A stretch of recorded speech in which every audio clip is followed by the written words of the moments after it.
Good evening, YouTube. This is the Three Middle-Aged Guys, and I'm Gray Mouse One, your host for this particular video, and I am joined with the theme here and the Reverend. This video is very interesting because we actually got a request for us to do this. The topic of this video is 80s and 90s cartoons. So without monopolizing your guys' time, the floor is yours. Go ahead. Okay, let me start off with a little history lesson here. Okay, now, if it's not obvious by now, we are middle-aged guys. We have been on this earth upwards to 4 decades, and cartoons has changed quite a bit from the mid-70s, mid to late 70s, all the way up until now. In fact, I will say this right now, very, very openly and very, very honestly. Modern cartoons suck a dick.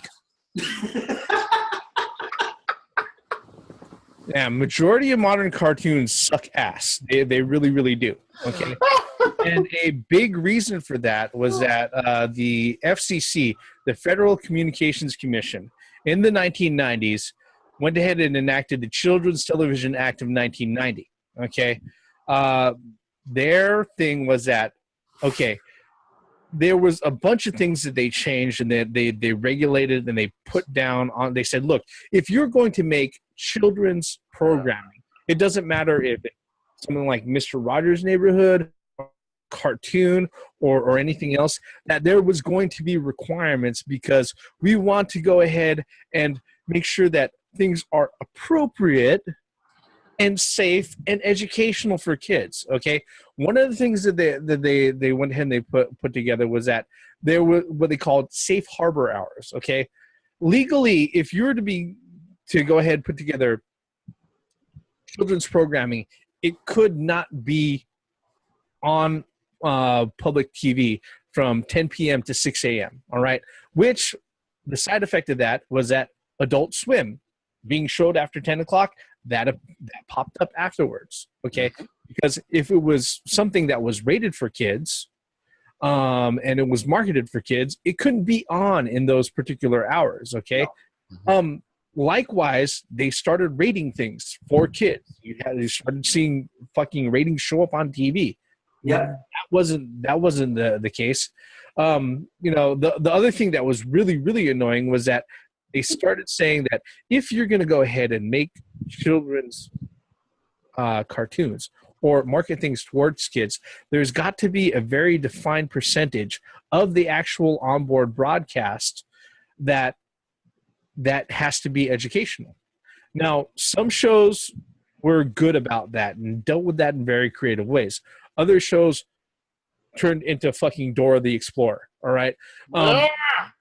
So I mean, a lot of the things that came out of current is a direct result of that Federal Communications Commission fucking Children's Programming Act from 1990. Okay, so sorry guys, but this is one you can't blame us. It was our parents who fucking did it. Look, as far as cartoons, I'm just gonna start with the 80s, okay? Now, there are cartoons well beyond the 80s that were good, that we'll still watch to this day. True. But, I mean, come on. As a child, as a boy growing up in the 80s, we had it all.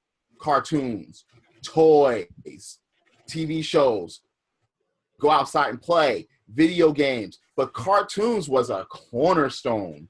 If you did not watch certain cartoons, you were getting made fun of on the fucking schoolyard to a certain extent. Transformers is gonna always, the original Transformers, is always gonna hold a place in my heart. If you said that GoBots were Transformers, we're making fun of you. It's just as simple as that. Fuck no. They did come first. Doesn't matter. No. Yeah, the egg came before the omelet. Between Mattel and Hasbro, but yeah, just saying. Right. The egg came before the omelet. But fuck you. I'd rather have a fucking omelet than just an egg. Okay. Transformers. I wish they would have finished the Pirates of Dark Water. Look, if shit up and do what they did with fucking Voltron, or just finish the Pirates of Dark Water. Just please do that. Please do that. As far as educational shit, you had lessons at the end of certain cartoons. Transformers had it. G.I. Joe had it. Even He-Man had it. Thundercats even had it to a certain extent. Yeah. Well, you know, one of the reasons why so many television stations started dropping fucking cartoons altogether in the mid to late 90s was that one of the commissions, the FCC commission's standards that they went ahead and they did was in 1996. They called it the 1996 mandate. Okay.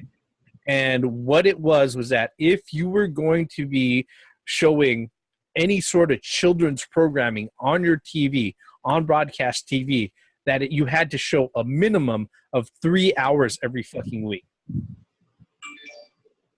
That's ridiculous. Yeah.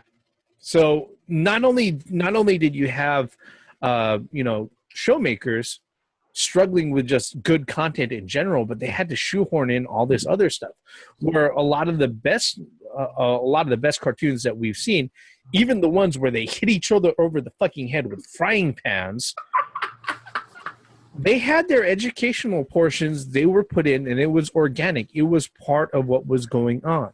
Look, let's just start naming cartoons out there. Well, hang on. Before you do that, I like to say, even before the 80s cartoons, you had Hanna-Barbera, you had all these cartoons, Tom and Jerry, Popeye, and back in the 80s. Popeye is all the way in the 30s. I know. Yeah. Mickey Mouse, but back in the 80s, Disney Channel was actually a good thing to watch. You actually watched the real Chippendales and the real Donald Ducks and the real, they actually had the old school cartoons. And it's just that how much cartoons have, and the FCC had so much influence over what children were able to consume. You see, the funniest thing about certain cartoons, I'm glad that you mentioned like the old Donald Ducks and Chippendales and stuff like that, and Tom and Jerry's. Some of those were shown in movie theaters before movie productions. Correct. Yep. So when they started bringing them towards home, they were all in bundles by that time. Well, when they were being shown in the movie theater, those cartoons were mostly adult content. I mean, especially like you said, you have that damn mouse hitting Tom over the head with all kinds of stuff. What about someone like Yosemite Sam? Yeah, exactly. Sugar, carrot eating varmint. He was borderline. Him, Donald Duck, were borderline cursing. Yeah. No. And with look, you had a sailor that eats spinach and that whooped ass at the end of the fucking cartoon. Who didn't eat spinach because of this guy? We weren't smoking because he had a fucking pipe, but we were sure eating some fucking spinach. I know I was. I'll be honest about that. I mean, it's just really weird that we weren't eating it raw out of a can, but we were eating some fucking spinach. It's just really weird that the FCC, caused this. I mean, for some reason, like you said, in the 80s and the 90s. So you're telling me that cartoons have been, on the air since the movie theaters. I mean, we're talking about in the 30s. And all of a sudden in the 80s, this is not acceptable for... or cartoons are too violent. It's like, wait the fuck the minute. Yeah. Well, that really kind of falls in line. Remember what we're talking about, and I'm trying not to open up an old wound. But remember when we're talking about the second part of Gaming While Middle Age, that there was this huge drive about, this is what's causing the ill will of youth. This is what's causing the ill will of youth. But the truth of the matter is that, and I can speak from personal experience, a lot of our parents were on fucking drugs. And they weren't at fucking home being parents. I remember being a latchkey kid, and you're sitting there, you take a human being, okay, and you completely remove yourself from being a supervisor and a fucking parent to them, okay? You let them go off on their own with other human beings, young human beings who have no fucking supervision, All right. You think they're going to get into any fucking trouble? Nah, they're just kids. Yeah, right. Until you're getting fucking called by the cops because they're setting shit on fire. Yeah. You know, and that's on the low end of the fucking, you know, nondescript fucking end of things. It's just one of those things where it's like, fuck, come on, think about it. Like, again, I don't want to, you know, open up old wounds or derail the thing, because, okay, the one thing that like I said, the earmark of every geek is that the things that you loved as a kid, you continue to love as an adult. You said that before. I have no shame saying that I watch animated shows, I watch cartoons, I watch anime, you know, I watch cartoons from around the fucking world. Okay? It doesn't even matter if it's in English, as long as it has subtitles, I will watch if it's entertaining.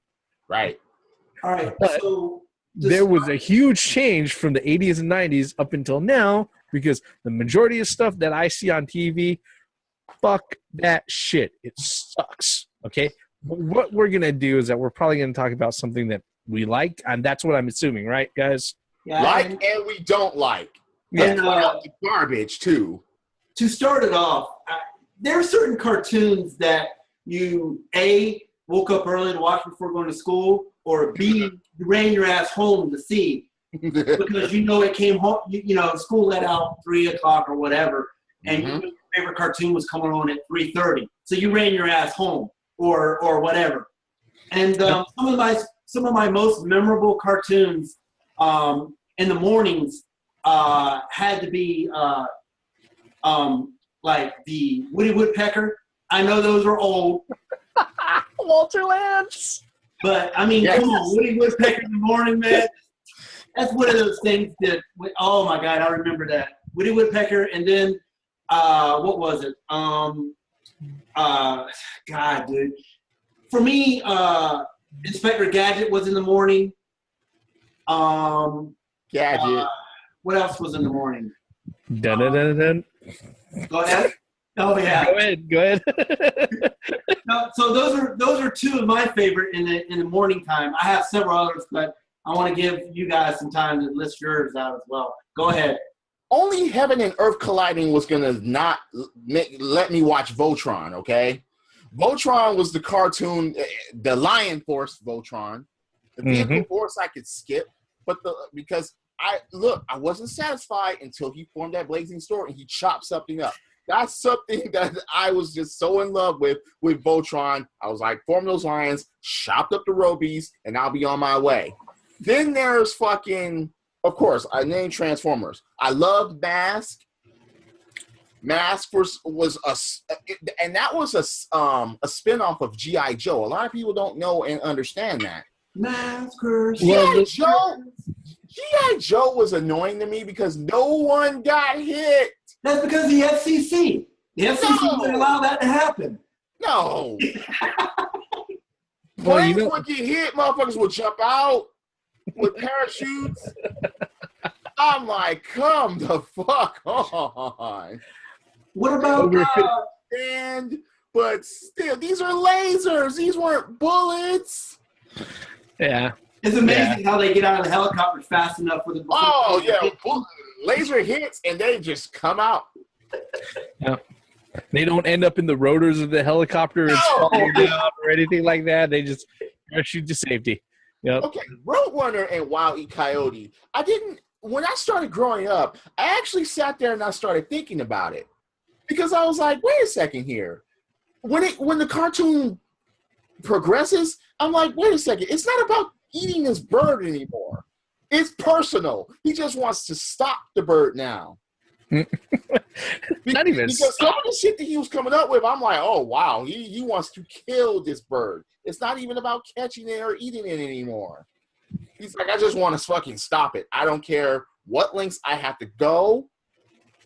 You drop 10,000 pounds on this bird, you're not going to be able to lift the 10,000 pounds in order to get it. No, you just want him stopped at that fucking point. Fuck that bird. Think about it. Tweety has been in Sylvester's stomach. So has Jerry. Jerry has been caught by Tom. But fucking hardly anything has happened to that fucking Roadrunner. He's been caught once. And when he did catch the Roadrunner, it was under fucked up circumstances. Fuck. I mean, damn it. Action cartoons. And then there were just cartoons that were just fun to watch. Like Animaniacs. Animaniacs is still fun to watch to this day. Tiny Toons is still fun to watch to this day. Thundercats. You know what's what's funny about Animaniacs and Tiny Toons is that, when the FCC was doing their bullshit and everything, those are two very rare examples that went ahead and they were like, hey, look, we're already doing the educational shit. Exactly. And people are fucking entertained, not just kids, but also adults. I mean, how many people could still sit there and remember, fucking singing out all the states of the country, or all the countries of the world? And that was the thing about it. That was on the second freaking episode of the show. Yeah, that was episode number 2 when Yakko did that, and it's like, wow, who put this together?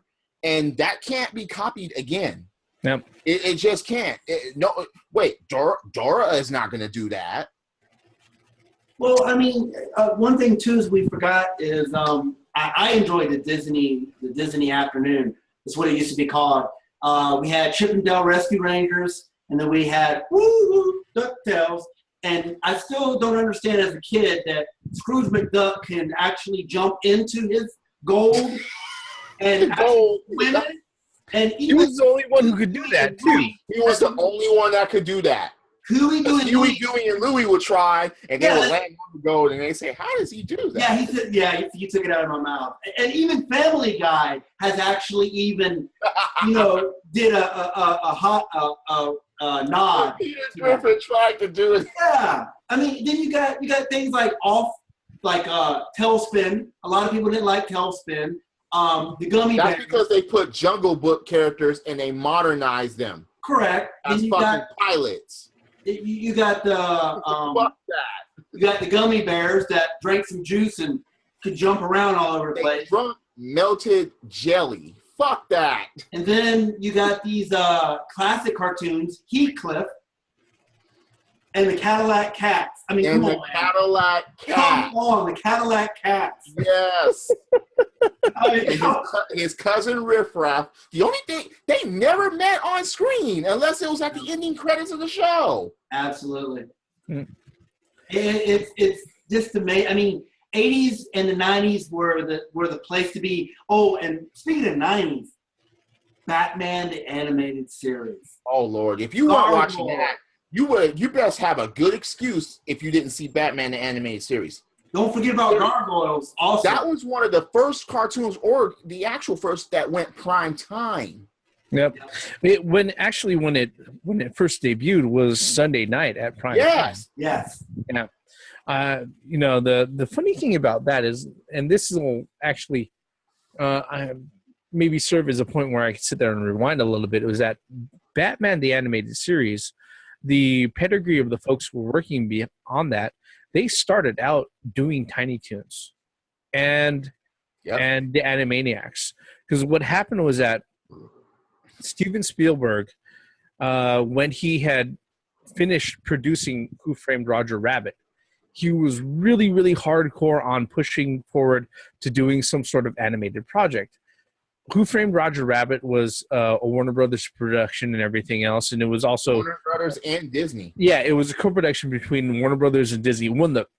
Probably one of the few times you're ever going to see that ever. It's never going to fucking happen again. It is never going to fucking happen again. Okay, just to put that in reference. But Steven Spielberg, he went ahead after he produced that. He was really high on doing animation. So what he wanted to do, he was like, okay, well, what do we have there that we can go ahead and do? Since he was working with Warner Brothers, they were like, well, we always have Looney Tunes. And he was like, you know what? The Looney Tunes have already been around for almost 50 fucking years. Let's go ahead and see if we could change it a little bit. And that's where Tiny Toons came out of. A few years later, Spielberg was really, really big on inside jokes within the Hollywood industry. That's what it was. What Animaniacs came out with.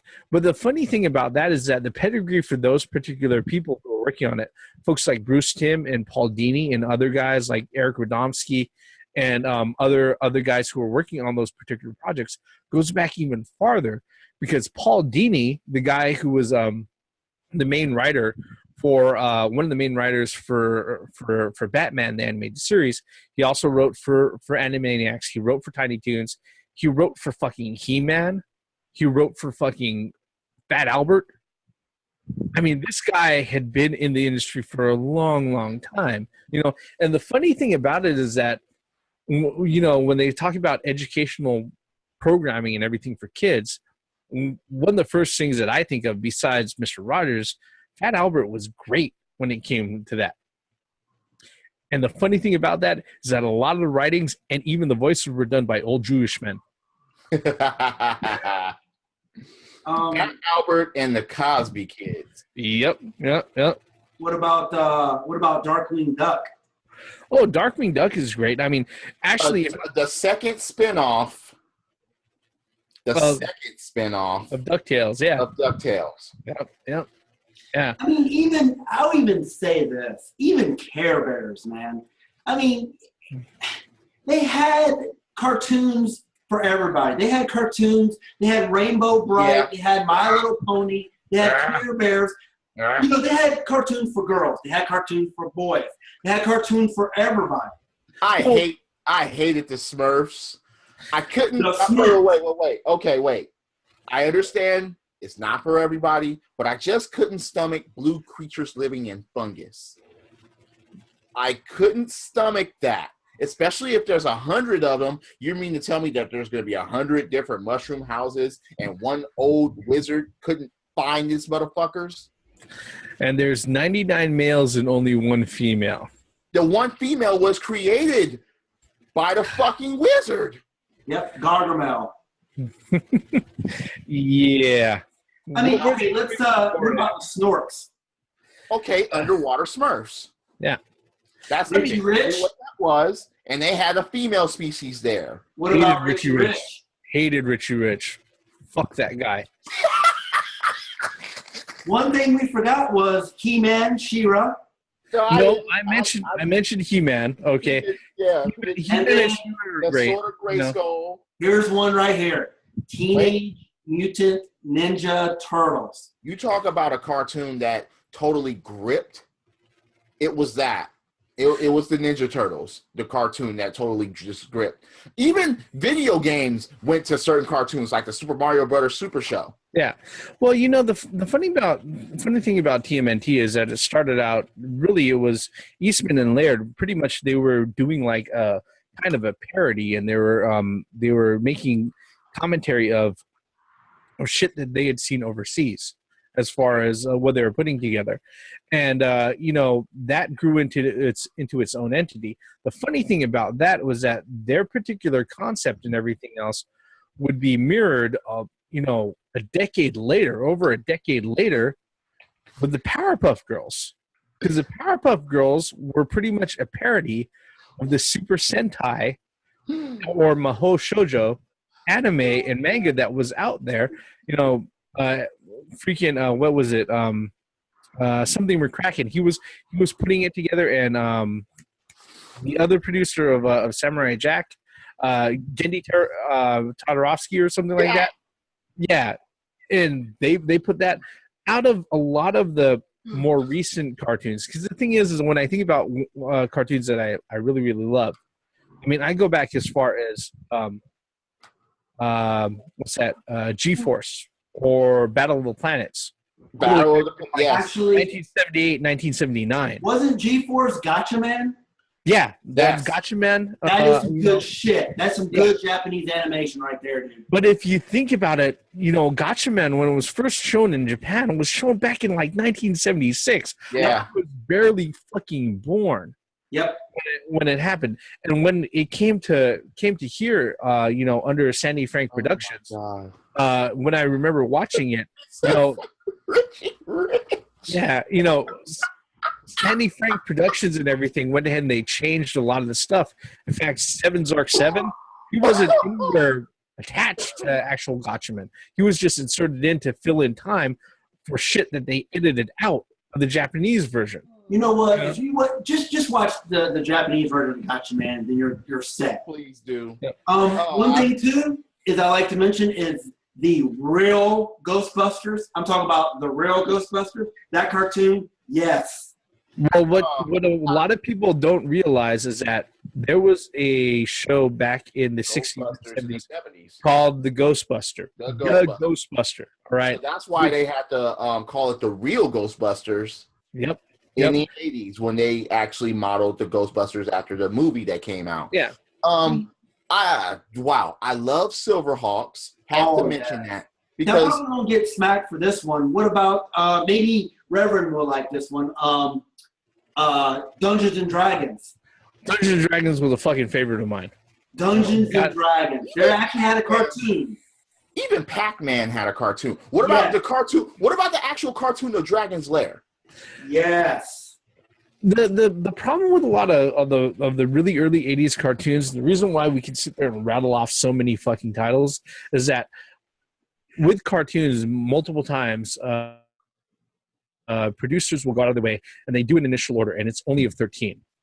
Okay, 13 episodes, which they go ahead and they show off if it's a weekly show over 13 weeks. But a lot of times with children's programming, they'll do it on a daily thing. Like for instance, a really old one from like the early 1980s there was a cartoon based off of I Dream of Jeannie from Hanna-Barbera. Yes, there was. Yes, there was. Yep. I was unaware of that. Yeah, in fact, Mark Hamill went ahead and he sang the intro song for that. Yep. Okay. Wow. But now I have to see it. I have to see. I know. Here's the thing: they only ran. It was the highest rated cartoon of its season, but they only ordered up like 13 episodes. When they were saying, "Hey, look, let's go ahead and let's do season 2," all they did was they ran the same fucking season over for like two more fucking seasons before they took it off the air. Oh, yeah. Okay. Even Gilligan's Island had a cartoon. A lot of people didn't even know that Rubik's The Amazing Cube was a cartoon. Oh no, Rubik's, yes. One cartoon that we forgot from the 90s. I mean, I don't know how we forgot it, was Dexter's Laboratory. That's another afternoon. Okay, wait. We should separate. Yeah, we should separate the Cartoon Network cartoons that started coming off in the late 90s. 80s and 90s cartoons afternoon cartoons. Because the thing is that after the mandate of 1996, that's really when Cartoon Network really shot into the fucking stratosphere, because they were like, hey, look, since we're not part of regular broadcast TV, we're part of cable TV, we can go ahead and show whatever we want as far as entertainment, and we don't have to adhere to that bullshit that you see on the regular channels from 2 to 13. See, even something like the Flintstones, that was the first cartoon, as far as I knew, that actually structured like a real show, because it even had Wilma pregnant there. It was based off of the Honeymooners. Yes, it sure was. Yeah, they were parodying the Honeymooners pretty much. I mean, I was like, okay, fine, God, yeah. And this cartoon, no relation to the Gray Mouse, but Danger Mouse. Come on, man. Danger Mouse. Danger Mouse. Come on, dude. The theme song, The Danger Mouse, is what actually got me hooked on the show. That and Count Duckula. Count Duckula. It's funny because a lot of people don't know that Count Duckula was a spawn of Danger Mouse. Yep. Duckula was actually a character of Danger Mouse, and then got spawned into his own show. I was more of a Duck Dodgers fan myself. Duck Dodgers. That was a great cartoon, man. The funniest thing about it is they had 2 episodes of Duck Dodgers himself, and then they spawned to an actual cartoon. Yep. Wow. I mean, we've named all our favorite cartoons and whatnot.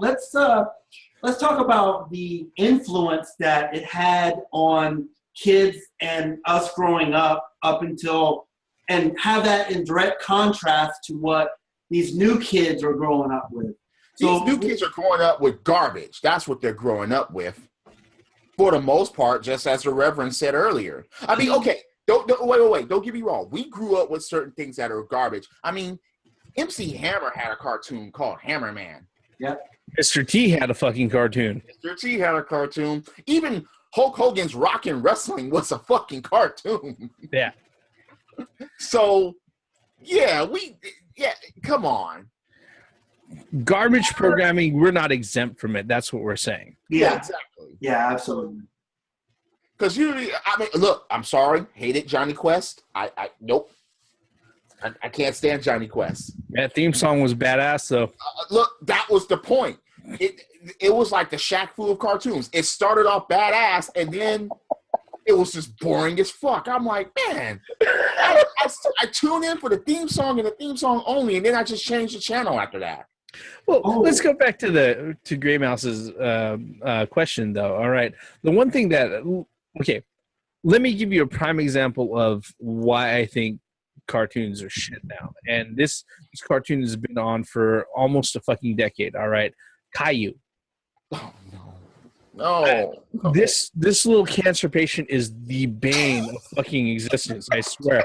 Because the thing is that this little kid, he sits there and he spends, out of the 22-minute, aired part of the episode, he spends 20 fucking minutes whining and complaining and throwing fucking fits until his ambiguous fucking parents, who are completely absentee, sit there and say, oh, it's okay. And then all of a sudden everything's fucking okay and the fucking credits roll. It's like, bitch, no, things don't fucking work out that way. God damn. You wonder why. I can accept that from Curious George. Because he's a fucking monkey. Yeah, exactly. But I can't accept that from Caillou. No. Fucking stab me in the eye. Again, I've got a pen ready. Just fucking stab me in the eye. Here I come to save the day. Dude, Mighty Mouse. Fucking love Mighty Mouse. Yes. Damn it. Super Chicken. Fucking love Super Chicken. Tom Slick. George Hong Kong Phooey. Hong Kong Phooey, yes. Space Ghost. Coast to Coast. Space Ghost. Well, the original Space Ghost. Yeah. Turbo Teen. Damn it. You get hot, you change into car. What kind of concept is that? And it's really, really disturbing if you watch the animation now. It's like, wow, his ass turns into a fucking chrome bumper. And everybody's going to jump into. If you're watching this video and you don't know about some of these cartoons, how we name them, look them up. They're very interesting. Oh. But some of them worked. Yep. Rubik's Cube had a cartoon. And he was a magical Rubik's Cube until he got scrambled and the kids had to unscramble him. We talked about the Flintstones. They actually had the Flintstone kids. Yes, they did. Tom and Jerry kids, the Flintstone kids, a pup named Scooby-Doo. Yep. Yeah. I mean, yeah, Hanna-Barbera put out a lot of them, and they also Hanna-Barbera ruled. They're also the ones that you can thank for what they call 1/6s, which is the animation where they only animated like every 6 fucking frames instead of 24 altogether. The Groovy Ghoulies were notorious for that. Yeah, no, all of them were notorious. Like if anybody was chasing somebody, they would be passing like the same thing in the background like 7 fucking times before they got caught. I mean, when you talk about Hanna-Barbera, you got to mention Yogi Bear. You got to mention Snagglepuss. You got to mention Quick Draw McGraw, El Kabong. You have to mention... There are no black people. Okay, fine. Galaxy Goof Ups. The Galaxy Goof Ups. Laugh Olympics. There are no black people. Okay, fine. The Jetsons. Blue Falcon. There are no black people. Yeah, Blue Falcon and Dino Mutt. In the past, there are no black people. In the fantasy world, there are no black people. In the future, what What about Jabberjaw? I mean, you got a fucking shark playing the drums, dude. Underwater, there's no black people. No. Jabberjaw, man. And what's that cartoon with the buggy? Yeah, Speed Buggy. Speed Buggy. In Cars, there are no black people. Oh my god. Although they let a darker skinned person on in Josie and the Pussycats. No, not Josie and the Pussycats. Jim. We forgot about Jim. That was the real Jim. That has substance to it. The real Jim. The one that Jim and the holograms. That's basically what Hannah Montana copied. That's just horrible. That is so horrible. Exactly. It's horrible, but fuck. Yeah. I mean, not to go ahead and take this away from Gray Mouse, because he's the one who brought it up.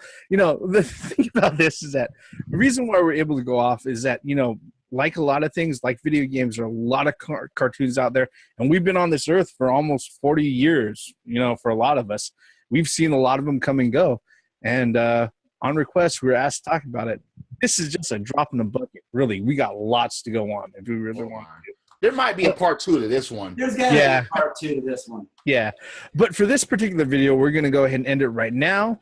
We are the middle-aged guys. I am the Reverend. The theme here. Gray Mouse 1. Old cartoons, new cartoons. Better than the shit that's out now. Credits. At least black people exist now in cartoons.